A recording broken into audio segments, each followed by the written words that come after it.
ibumoso Togwi barashaka kujya kuruka bafite bibiri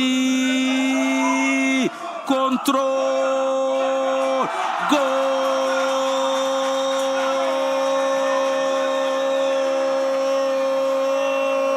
Watara Chengu muzamara mwandagaza bibiri epiara ndani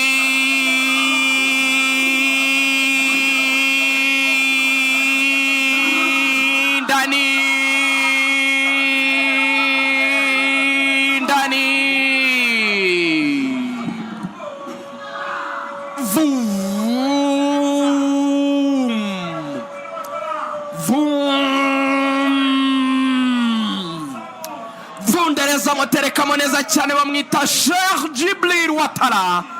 team captain cyane torosho wanzu cerebra Watara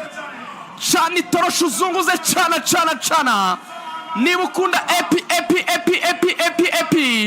hirya mu bafana mucana amatoroshi mubwira bagenzi banyu mucane amatoroshi ya telefone muzunguze pira waruvuye kuri William Togwi meri nyuma box Taruna baro ndende cyane ayishugunya mu rugo rw'amahina muri petit surface Jibril Watara ikora arayifunga arayamortisa piro kigwa hasi muzama arasohoka Jibril Watara arabanza aramukontrola aramucenga arangije tasunikiramo abakinnyi b'ikipe ya Garde Republicaine banza gusubira mu kibuga n'ubu muzamu ntaremera gusubirayo ari kuvurana n'umusifuzi wo kuranda avuga ati yari yaraririye n'ubu baracyaburana n'umusifuzi hagati bati bari baraririye umuzamu yanza gusura mu izamu ajya kuba ikarita y'umuhondo yayiriye avuga bati uri kurekarama cyane wowe epiara bibiri ekipe ya Garde Republicaine ubusa n'ubwo iri kurekarama ivuga ko itemera imisifurire iri kuvuga yuko harimo offside ndabona umukapiteni wabo agiye kumwe ati tuza kapiteni Ismail Nahimana aciye muri Gasogeho gato yahakoramo imyitozo ahita ajya muri Bukavu dawo no Murundi aramona kapiteni wari kubwe umusifuzi wo kuranda turi muri sifra nabi Ismail Nahimana none ikarita bahaye umuzamu wa Garde Republicaine Kofi Mensa yabanje kuza ku musifuzi wa kane aravuga ati kweri kabiri oruje ebyiri zigaragara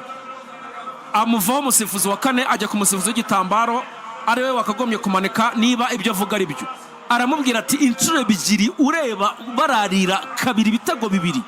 wizubaza wirebesha indege umusifuzi ahitamo ikarita y'umuhondo aramubwira ati urajya kuburana ibicyo wa muturage cyama hamwe bagukubite atari yakufa hapa ngo ko yemeze rero iminota 42 it's a half time birasa naho bagiye kubigeraho kabisa half time APR igiye gutsinda iminota 42 biracyari bibiri bya APR byatsinzwe na kapiteni wayo Sheikh Jibril Watara ku busa bw'ikipe ya Garde Republicaine turacyari kumwe rero n'abavandimwe ba